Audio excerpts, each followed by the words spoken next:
Let's start by telling you about the situation in Tonga. It has been a week since a volcanic explosion engulfed the Pacific island nation of Tonga, but residents here continue to struggle even now with ash and the psychological fallout of the eruption along with the tsunami. The eruption cloaked Tonga in a film of ash, triggering a Pacific-wide tsunami and releasing shock waves that have wrapped around the world. The eruption was so powerful that it was recorded around the world and heard as far away as Alaska. It triggered giant waves along the Pacific coastlines from Japan to the United States.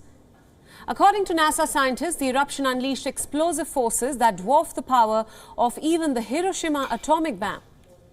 It blanketed the island kingdom of about 100,000 people in a layer of toxic ash, poisoning drinking water, destroying crops, and completely wiping out at least 2 villages.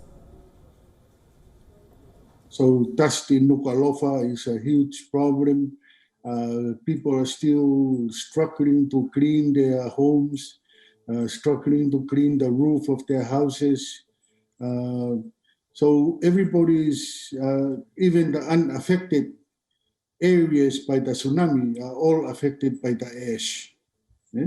So we have community groups now, and villages are out on the road, sweeping the road, making sure to clear that. We are lucky that the military and everyone have helped clean out the airport so that we have flights coming in. Communication with the outside world still remain difficult, with a few internet services. Outlying islands in Tonga still remain cut off from phone lines. Meanwhile, 8 flights from Australia, Japan and New Zealand landed in Tonga over the weekend, carrying food, water, medical supplies and telecommunications equipment. More aid supplies were delivered to the island nation by the New Zealand Navy. The islands are home to just over 100,000 people. The Tongan government has now declared 1 month of national emergency as the Pacific island nation grapples with the aftermath of the eruption. You just seen the wave, it was retrieving back, and then it came. The wave started to come on shore. And every time it goes back, it comes stronger and stronger, and it pushes higher. So for us, it was just it just came into mind that it's not going to stop. And also looking out at the ocean, we've seen the volcano, the ash, the cloud. It was just all white, but we've never seen how big it was until that day. Meanwhile, Tonga could spend days or even weeks cut off completely from the rest of the world.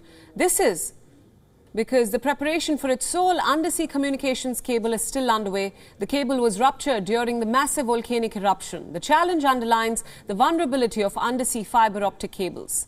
These cables have become the backbone of global communications as of now, all because of a capacity to carry data that is about 200 times that of satellites. But the repair of Tonga's critical 827-kilometer fiber optic link to Fiji depends on the arrival of a specialized ship that is now a couple of days away.